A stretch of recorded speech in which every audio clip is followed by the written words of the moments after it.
Je vous propose qu'on démarre. Il y a un timing qui est plutôt bien rodé par les équipes. Juste un petit mot pour vous remercier d'être là ce soir, mais surtout vous remercier pour votre participation active, puisque vous avez été au travail pendant plusieurs ateliers. On a déjà vu une première réalisation, notamment avec la visite des fermes de Guillemans et puis Baillé, qui a d'ailleurs été un moment vraiment très très sympa.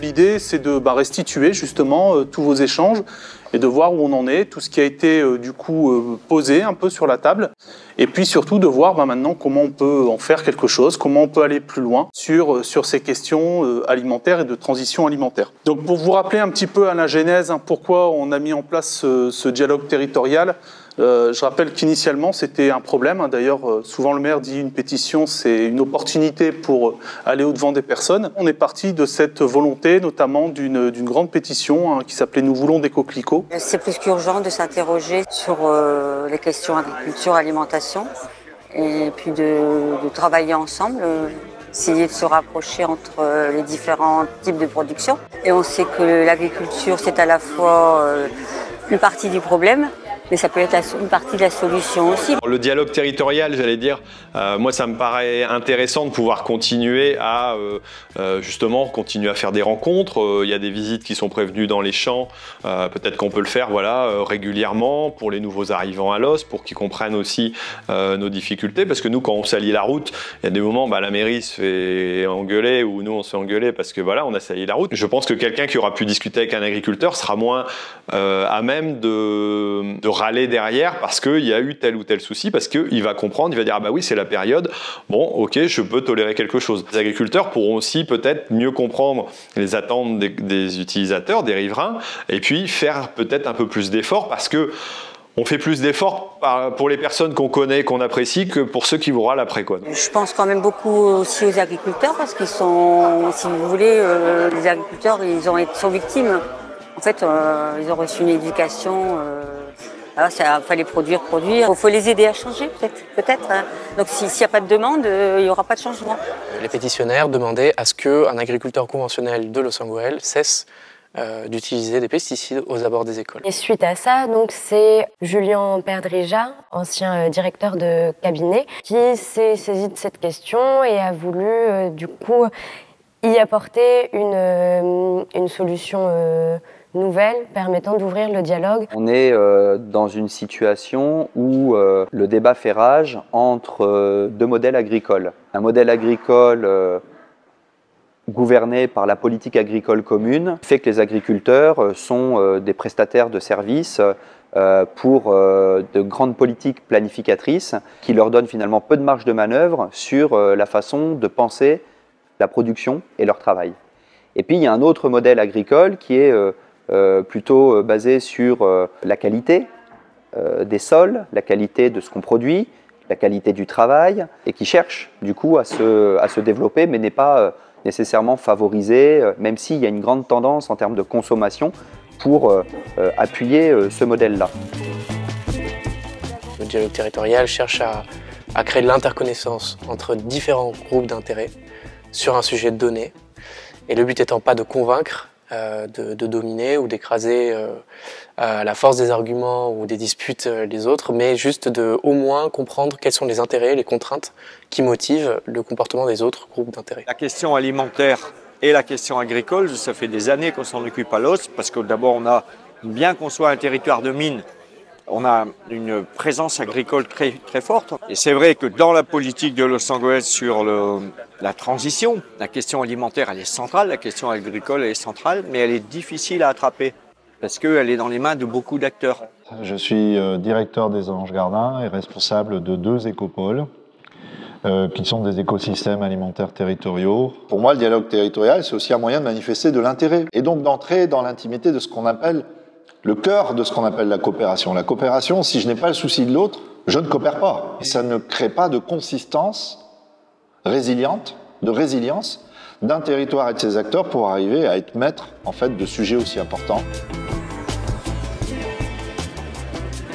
Comment on peut mieux se représenter le travail des agriculteurs et puis aussi les besoins des mangeurs, puisqu'on est tous des mangeurs, et de comment on peut faire système. Philippe Barré est animateur en dialogue territorial. Donc il a fondé une structure qui s'appelle GESER, qui travaille et revendique cette méthode depuis longtemps, qui est une méthode de médiation de conflits. À partir du moment où une personne, un groupe social commence à être reconnu dans ce qu'il porte comme préoccupation, comme difficulté, comme besoin, à ce moment-là, il peut commencer à s'ouvrir à ce que les autres portent comme eux-mêmes, comme préoccupation, attente. L'idée, c'est de construire un modèle de société qui soit plus durable, qui soit plus respectueux de l'environnement, mais qui soit aussi plus juste pour les hommes. La question alimentaire, elle est centrale. Il y a d'abord l'accès à l'aliment et tous les coûts qu'il peut y avoir autour de ça, et il y a la question aussi de la qualité, et de la question aussi des modèles économiques, comment les acteurs de l'alimentation peuvent vivre de leur travail décemment. Ça va du coup de l'achat, de la production, jusqu'à les cantines, par exemple, des enfants. Donc c'est un sujet qui peut concerner tout le monde, un peu dans l'esprit de ce qu'on a l'habitude de faire à Los Angeles sur des événements qui se veulent participatifs, impliquants, et de comment chacun peut se mettre en mouvement. On a décidé de se lancer sur un dialogue, c'est-à-dire d'offrir les conditions aux gens qui s'intéressent au sujet, de venir en discuter et d'essayer de trouver collectivement des solutions. On ne stocke plus de pommes de terre ici, mais on fait tout ce qui est notre conditionnement. Le début de la mission, enfin la première partie de la mission, c'est une succession d'entretiens avec plus de 20 personnes, 20 ou 20 organisations. Et donc l'objectif de ces rencontres, ce sont des entretiens qui préparent le processus de dialogue à venir, qui permettent à la fois à la personne qui va animer ou aux personnes qui vont animer de repérer quelles sont les principales préoccupations des parties prenantes, des acteurs du territoire qui sont concernés par le sujet, et qui permet aussi, parce que cette synthèse est diffusée à tout le monde, qui permet à chaque acteur de savoir un peu quelles sont les préoccupations des autres. Du coup, cette synthèse, elle a été mise physiquement entre les mains des parties prenantes pour qu'ils en prennent connaissance individuellement. On va rentrer là dans la deuxième phase qui débute par une réunion de lancement, une plénière. Et donc à cette occasion, forcément, il y aura un moment d'échange pour voir si il y a des réactions, si toutes les paroles ont bien été comprises, tous les besoins exprimés et si éventuellement il y en a d'autres à exprimer. Il y avait une motivation générale assez forte pour travailler sur la question de l'autonomie alimentaire. Et une autre motivation partagée par un grand nombre pour rapprocher, pour travailler sur le lien agriculteurs, habitants, municipalité. Plutôt que de dire faut que les agriculteurs fassent du bio, faut que les gens achètent ci, faut que le collège y fasse ça. On s'aperçoit que l'enjeu c'est que tout le monde comprenne les contraintes de l'autre, se mette à écouter comment on pourrait améliorer les choses. On a le droit de penser différemment, on a le droit de dire qu'on est piégé, on a le droit de dire qu'on a des émotions, qu'on vit mal les choses, on a le droit de dire qu'on n'aime pas passer à la télé pour une corporation qui détruit la santé des habitants et de la planète. C'est ce que vivent les agriculteurs quand on parle d'eux comme de pollueurs avec des pesticides. Et on a le droit de penser aussi qu'il y a peut-être un autre modèle qui pourrait exister. Quand on a démarré le dialogue territorial, j'avoue que pour moi, c'était assez confus. Première présentation, je me suis dit, comment allons-nous faire? Où allons-nous? On se lance dans une formation collective de nos techniciens, mais aussi de nos élus, et on va essayer de créer les conditions avec les parties prenantes d'un dialogue. Après, en parallèle, il y a eu la formation animation. Los Angeles, on est une ville de projets. On porte beaucoup de projets, et on a dit du projet, c'est bien, il en faut, mais le projet ne peut pas se faire sans les agents. Donc les techniciens qui ont réellement animé les groupes projets ont fait un travail très conséquent et ont très bien réussi. Au départ, n'étaient pas du tout obligés. Ça a été un investissement réel pour eux.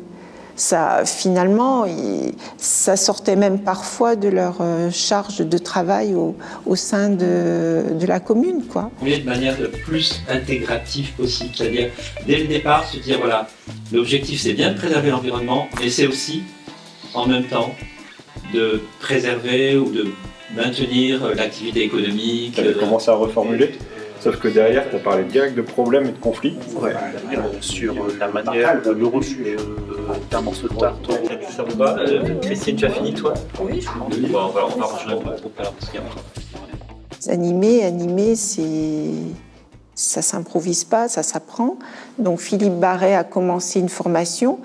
Cette formation a été ouverte non seulement aux gens qui se sentaient capables d'animer un groupe, mais aussi bien aux autres élus, aux autres techniciens. La chose que j'ai apprise un petit peu qui m'a intéressé beaucoup, c'était l'écoute active, savoir écouter quelqu'un, savoir quand il y a une tension, faire retomber la tension, ne pas juger, ne pas porter d'a priori, laisser exprimer la personne. De par mon métier, je pensais être déjà bien à l'écoute des gens, mais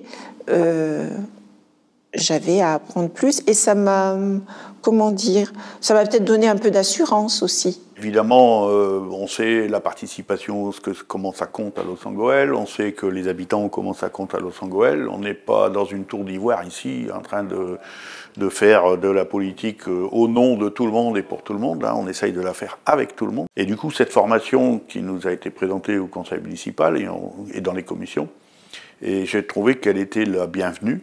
Je dirais même plus qu'on aurait pu la faire avant. ça aurait été très utile. Oui, nous on a mis en place du coup une réunion avec le personnel, donc qui était en projet depuis un moment, mais du coup la formation avec Philippe nous a permis de l'aborder de façon très différente. Et Didier a très bien su appliquer la formation de Philippe, de l'amener autrement et de les amener eux à réfléchir aussi autrement. Parce que sur la première attitude de la première réunion qui était la semaine dernière, ils étaient fermés. On verra, ça va rien nous apporter. Et aujourd'hui, je vois que ça s'ouvre un peu en disant, voilà, c'est pas la même façon que d'habitude d'amener une réunion, d'amener de l'information. Il les a fait participer et c'était pas mal. Une des choses que je ne faisais pas, c'est d'aller chercher de la validation à chaque étape. J'ai trouvé ça très intéressant, effectivement, de reprendre un peu ce qui a été dit et de valider la conclusion et de repartir sur une deuxième étape.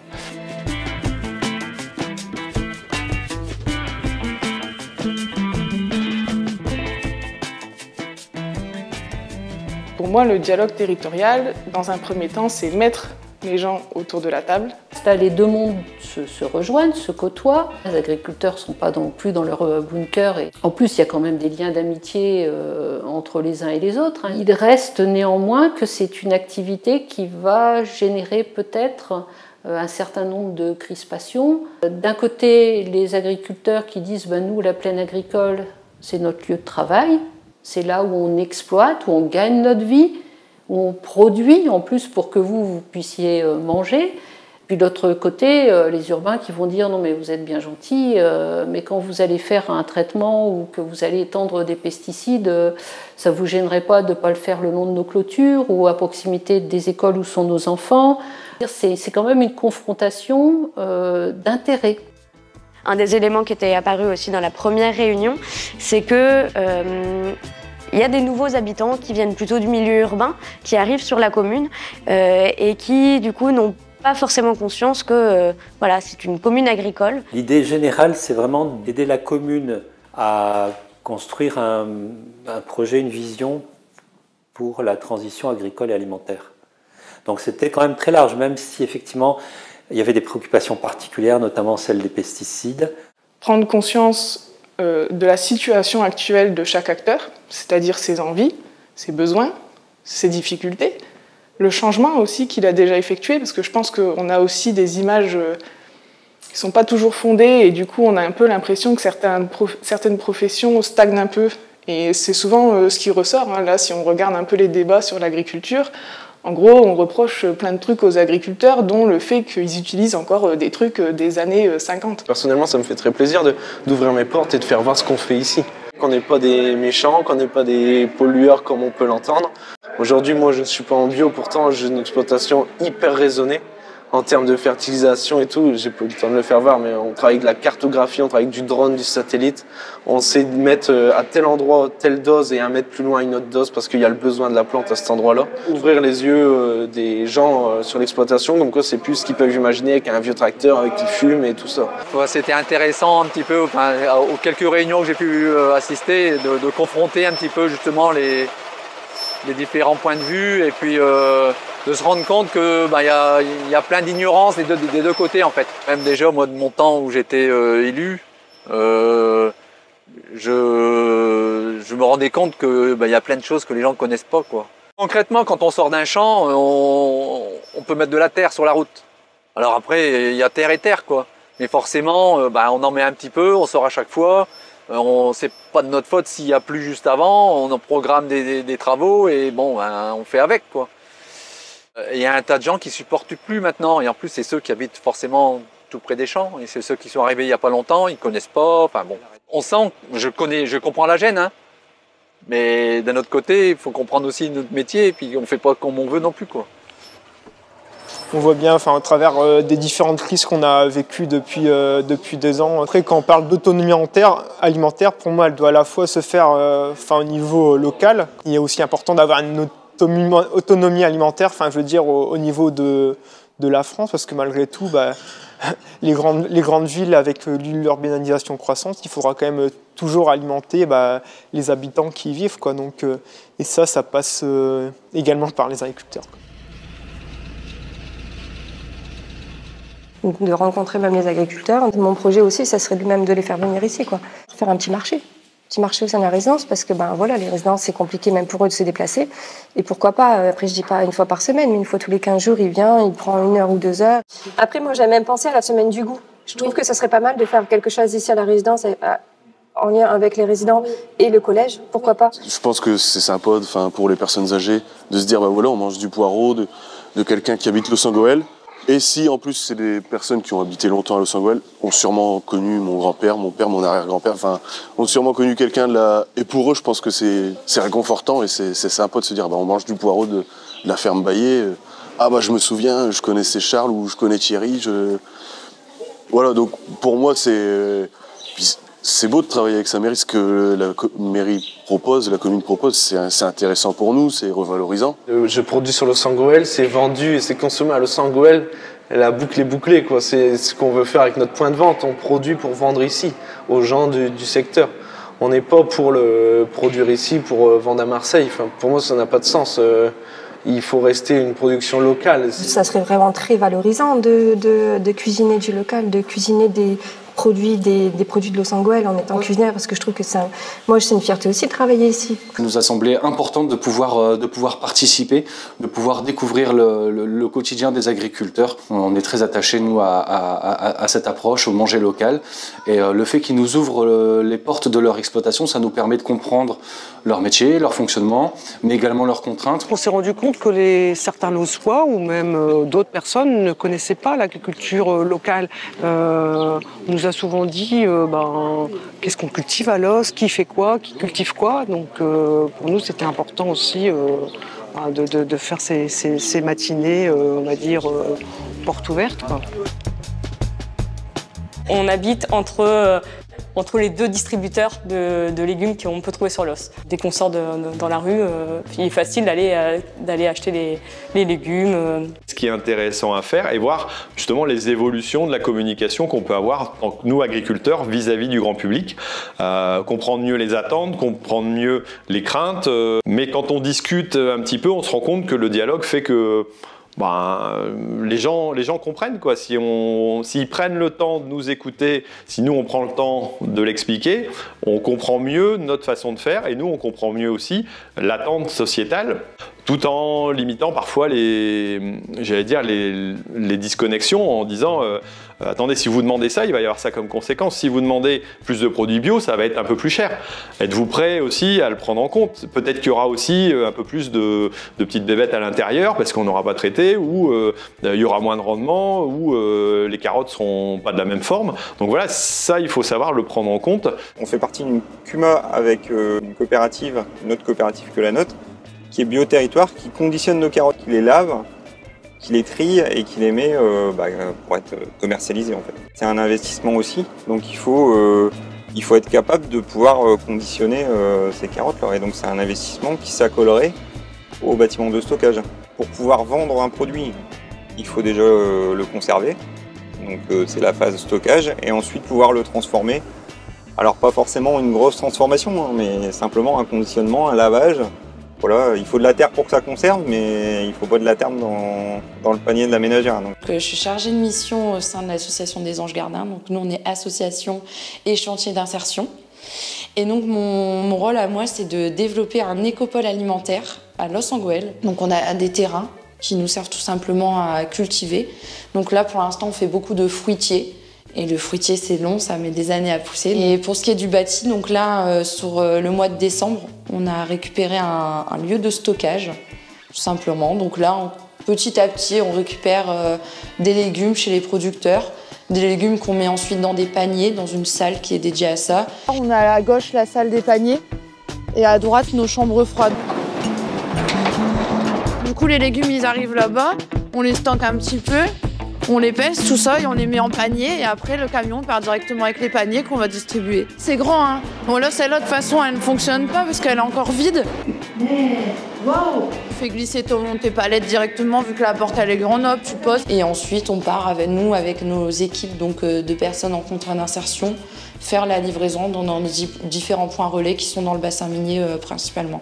Sur le côté alimentation relocalisée, on va dire, hein, je sais que c'est une attente depuis longtemps de la commune. Le problème, c'est qu'il faut arriver à mettre en parallèle les besoins qu'ont, j'allais dire, peut-être la restauration hors domicile ou du local, sur des petits volumes, sur des petites quantités, sur des produits qui sont nettoyés, qui sont propres. Nous, on a travaillé sur le groupe conditionnement, stockage, transformation des produits locaux et approvisionnement de la restauration collective. Donc au cours de la première réunion, on a fait donc pareil un tour de table pour identifier les différents besoins de chaque acteur et les différentes contraintes qui sont ressenties par les uns et par les autres. Je me souviens d'une discussion avec Jean-François Caron d'un besoin d'une interface entre les producteurs qui ont des quantités qui peuvent être parfois importantes et les petites quantités qui nous sont nécessaires pour les services.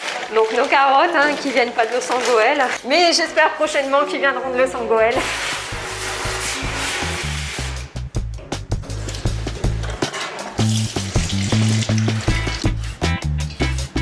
Je vais juste regarder c'est qui. C'est les fruits et légumes justement.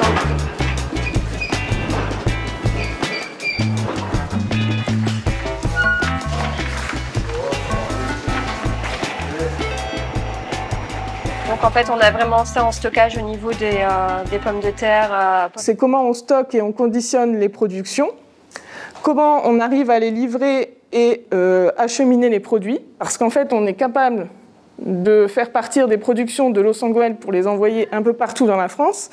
Mais en fait, on se rend compte que parfois, c'est compliqué de faire Los Angeles, Los Angeles. Ah, voilà, on peut se dire, ouais, on récolte à la main ou on fait autrement, on change de système, mais il faut quand même faut être en correspondance avec la réalité économique, quoi. Le but, c'est de produire pour les gens et qu'ils aient du produit pas le moins cher possible, mais au prix le plus logique pour tout le monde, quoi. Au niveau de la dépense publique, l'argent est dépensé de la manière la plus juste possible, c'est-à-dire au meilleur rapport qualité-prix. Et quand on dit qualité, on peut y intégrer bien évidemment la dimension locale. Il ne faut pas l'oublier, ce n'est pas obligatoirement au mieux-disant financièrement qu'on peut apporter sa réponse. Si on veut, j'allais dire, arriver à fournir les produits dont ont besoin les consommateurs et le local, il faut arriver à massifier ça, il faut arriver à savoir comment il faut le produire. Et puis nous, arriver à faire évoluer, j'allais dire, notre modèle qui impose forcément de modifier parfois nos pratiques, parfois notre transformation, peut-être d'avoir un outil comme une légumerie qui permette de laver les légumes pour passer de l'un à l'autre, quoi. Et tous ces ensembles-là, il faut arriver à les créer petit à petit. On vend un peu de pommes de terre à la maison et ce sont des gens qui nous connaissent, qui viennent s'approvisionner. Les gens reviennent et ils sont contents, quoi. Alors c'est une contrainte pour eux parce qu'ils viennent chercher 10 kilos de patates et c'est pas simple d'aller chercher 10 kilos chez l'un puis d'aller se tourner sur d'autres légumes ailleurs, quoi. C'est un acte entre guillemets militant. En 2014-2015, ma mère est venue s'installer sur l'exploitation. Grâce à l'essor du bio, il fallait de la main-d'œuvre. Moi, mon projet, c'est plus de développer les cultures bio. Donc, on a lancé la salade tout d'abord, c'était un petit atelier. Peu d'investissement pour se lancer, c'était bien. Et ensuite, on a développé le poireau, donc depuis, c'est la deuxième campagne. Donc, on a commencé en septembre 2020. Où là, bon, c'est du travail tous les jours. Donc, tous les matins, on conditionne. À peu près 6 heures de conditionnement tous les matins et l'arrachage tous les après-midi. Donc ça de septembre jusqu'à mi-mai, c'est tous les jours dans les poireaux. On fournit déjà des collectivités, des maisons de retraite, tout ça, mais pas sur le Sangoël, ce qui est quand même dommage. Et donc il y a eu le dialogue territorial qui a eu lieu. On a rencontré la directrice du collège et responsable de la cantine. On a convenu d'un rendez-vous. Ils sont venus ici, on a discuté.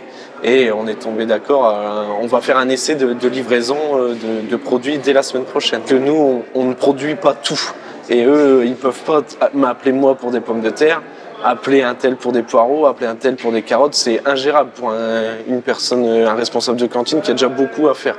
Nous, on a fait le choix de regrouper plusieurs producteurs ensemble.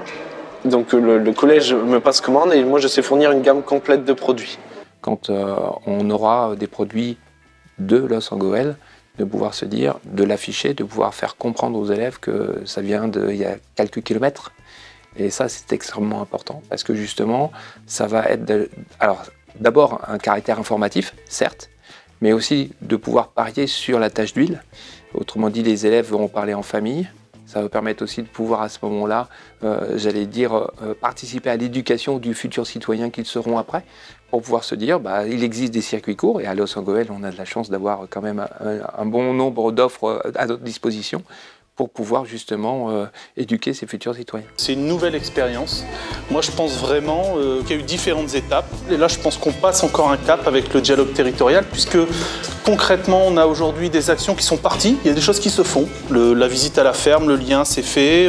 On voit que le principal du collège a déjà démarré des commandes. On voit qu'il y a un nouveau public qui vient sur les lieux de vente. On voit qu'il y a d'autres sujets qui sont en construction, où on est dans ce chaînage-là. Un changement d'échelle avec la présence de Félix et la structuration aussi à l'échelle de l'agglomération d'une politique d'agriculture urbaine, c'est aussi un des résultats. Je pense qu'il faut qu'on continue, qu'on cultive cette capacité collective à oser prendre des initiatives, à oser changer de modèle. Et on sait que changer, c'est compliqué. Et c'est en groupe, et c'est ensemble qu'on peut trouver l'énergie, la force peut-être de justement opérer ces changements. On participe à des groupes, il y a des actions déjà mises en place, il y en a d'autres qui vont voir le jour. On a tout un plan d'action aujourd'hui. D'ailleurs, moi, ce que je disais sur l'attendu de ce groupe-là, moi, j'attendais quelques perspectives.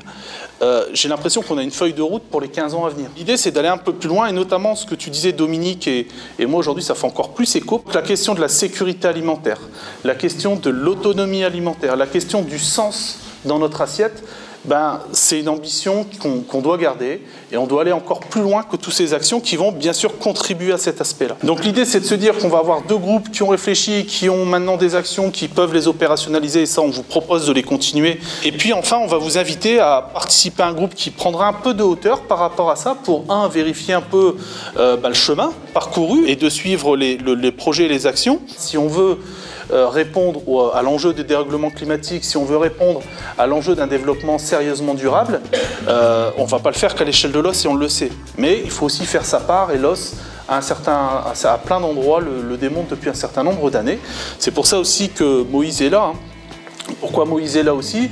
L'idée, c'est aussi d'accepter qu'on a une responsabilité dans ce qu'on fait là, d'essayer d'essaimer, c'est-à-dire on n'est pas meilleur que les autres, on ne se prend pas la tête plus que les autres, mais simplement, ce qui est fait peut soit inspirer, souvent on dit l'os, ville inspirante, soit donner en tout cas à voir et à comprendre comment nous on a pris le sujet. On peut dire, oui, mais alors ça produit quoi? Ça a quelle valeur de faire ça? En fait, on peut savoir quelle valeur ça a quand on ne le fait pas. C'est-à-dire que les gens s'invectivent, les gens ne se parlent pas, et ça produit potentiellement des mouvements comme les gilets jaunes, parce qu'à un moment donné, ça déborde de colère. Ou on peut regarder le nombre de suicides chez les agriculteurs, ou bien on peut regarder l'appauvrissement de la terre en termes de richesse naturelle. Donc on peut dire le coût que ça a de ne pas traiter les choses de cette manière-là, c'est-à-dire de manière démocratique et participative. Dire la valeur que ça produit, par contre, en le faisant, bah, c'est une question d'évaluation des politiques publiques et puis de nouveaux modèles économiques. L'idée, c'est d'amener notre contribution et aussi de se greffer à toutes les initiatives qui peuvent être mises en place sur le territoire, parce qu'on sait que c'est pas Los Angeles dans sa forme et son modèle qui sera en capacité de répondre à cet enjeu-là. Mais en tout cas, on se met en chemin, on se met en lien avec la communauté d'agglomération et certainement d'autres échelles, parce qu'il faudra aller bien plus loin que la communauté d'agglomération sur ces enjeux-là. Il y a une démarche, il y a une dynamique, il faut continuer à souffler sur les braises et amener notre contribution, la partager et s'aimer. Et c'est vraiment dans cet esprit-là qu'on démarre cette initiative-là.